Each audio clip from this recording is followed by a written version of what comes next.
So in previous lecture, we have discussed the basic concept of value.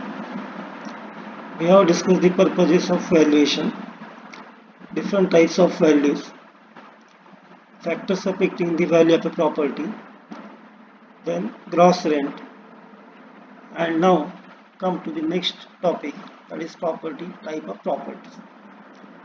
So here in civil engineering valuation, we need to understand the different types of property because valuation depends on the what type of property is available.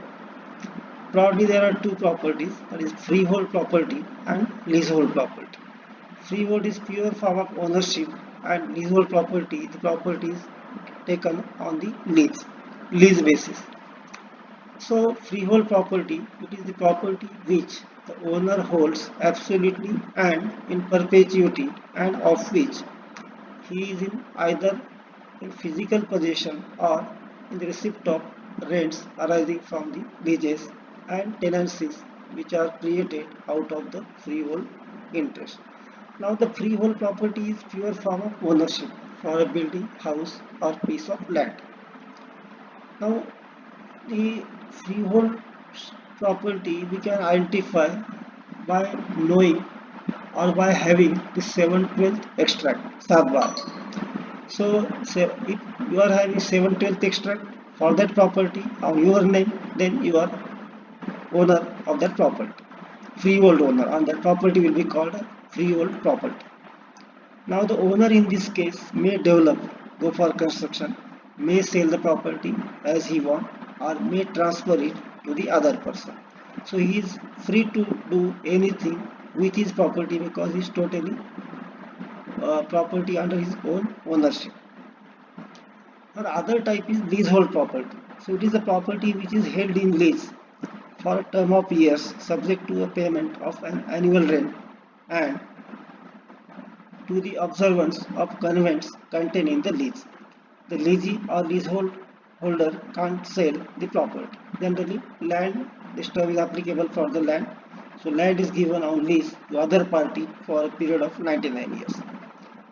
And in that case, the leaseholder is allowed to construct whatever business he want to run. But after the lease period is over, he has to give back that property to the original owner. And by that time, he will be giving some rent for the leasehold property. Generally, during construction of major project, say example of highway project, so the contracting company may take land nearby the proposed site for use on lease basis. So he may take land on lease basis. Say for it may be his requirement that residential arrangement for its labor, office stock, offices, go down, hot mix plant, concrete batching plant, all this. So he will be having agreement with the owner that for a certain period, lease period of 5 years, 10 years, like that. During that time, he will be constructing all the offices, whatever go downs is required, and he will run his own business. Once the period is over, everything that is permanent construction will remain the property of owner, and that property will be given back to the original owner. Such type of property is called as the leasehold property. Now here in this case, leaseholder is having occupying that property as on the basis of lease, cannot sell the property. That is the basic difference between leasehold property and a freehold property. Now for valuation we require the other concept, that is sinking fund. Let us go through the definition first. So sinking fund is an amount which has to be set aside out of the gross income at a fixed interval of time so that at the end of useful life of the property, the fund should accumulate to the initial cost of the property. The amount of sinking fund installment is periodically deposited in a bank at highest compound interest to accumulate the total amount of sinking. So here after the construction of building, that building will be giving some income in the form of rent that will continue to use during its life period, but once the life is over, the building will become useless. You have to demolish it and rebuild it. So you have to make some provision that some accumulate some amount that will be useful for reconstruction or rebuilding the property, and that amount that we have to accumulate from the income is received from the property. Whatever the income is received, some amount will be keeping aside in the form of sinking fund installment, so that during the given period, that is during the life, it will accumulate to sufficient fund, and that will be called as sinking fund. In addition to, it will be useful for the reconstruction or doing the other project. Now already we have discussed that when the life of the building is over, then value of the building, existing building remains, that is equal to scrap value, and that is considered as 10% of cost of construction. That means once the life is over, we can demolish the building, sell out the dismantled material, we will be getting some fund, and that will be called as scrap value. So 10% of cost that is available. Now we have to make provision for remaining amount, that is 90%, and that amount we call this as the sinking fund. So amount of sinking fund to be accumulated, that will be equal to 90% of cost of property, because anyway we are getting 10% from the scrap value. So the amount of sinking fund will be equal to 90% of cost of the property. Now let us call Sn as the sinking fund amount, that is equal to 90% of cost. I is the rate of interest on sinking fund. N is the life of property in years. I is the annual equal installment to accumulate the sinking fund. So here every year this amount will be deposited in a bank at the rate of interest I, so that the after life is over we will be getting the sinking fund accumulated, and that will be useful for reconstruction of the property. Now let us see how this we can work out the amount of sinking fund by doing the yearly deposit. Now at the end of first year, sinking fund accumulated, call this as S1, that will be equals to I, that is yearly deposit. So we will be depositing at a constant value I every year. So the first year sinking fund accumulated is I. Now at the end of second year, the sinking fund accumulated will be S2, and that will be equals to I, that is current deposit for second year. Then the sinking fund accumulated earlier, that is for S1, and then rate of interest received for 1 year on the sinking fund accumulated earlier, that is S1. So S2 will be equals to I, that is current deposits, then S1 plus rate interest amount over accumulated over the S1, that is S1 multiplied by I.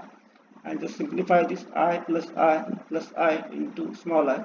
So simplifying it, so it will become I plus I, taking I common, 1 plus I. Similarly, at the end of third year, sinking fund accumulated will be S3, that will be equals to I plus S2 plus interest received on the S2. And after simplification, it will become S3 equals to I plus I, in bracket 1 plus I plus I into 1 plus I square. Likewise, just go on continuing. At the end of n year, that is total life is over, the sinking fund accumulated is S1, that is equals to current deposit I, and then leave all this previous amount, so that this equation will become S1 equals to I plus I into 1 plus I plus I into 1 plus I square of the bracket plus dash up to lastly last term will be I into 1 plus I bracket close to the power n minus 1. So 1 less than the number of years, you can just observe from the earlier equation. Call this equation as equation 1. Now multiply this equation by the term of 1 plus I on both sides. So the left hand side will become S1 will become Sn into 1 plus I, that is equals to, now right hand side I will become I into 1 plus I plus this term will become 1 plus I square plus likewise, so you will be getting this last term converted as I into 1 plus I to the power n. So we are multiplying by this factor 1 plus I on both sides of the equation 1 and getting equation 2 in this way. So subtract equation 1 from equation 2. So if we subtract left side of equation 1 from left side of equation 2, so you will be getting Sn into 1 plus I minus Sn, that is equals to, subtracting this whole right hand side of equation 1 from right hand side of equation 2, you will be getting that is equals to I into 1 plus I to the power n minus 1. Simplify this equation for I. So we'll be getting I equals to Sn into I divided by 1 plus I to the power n minus 1.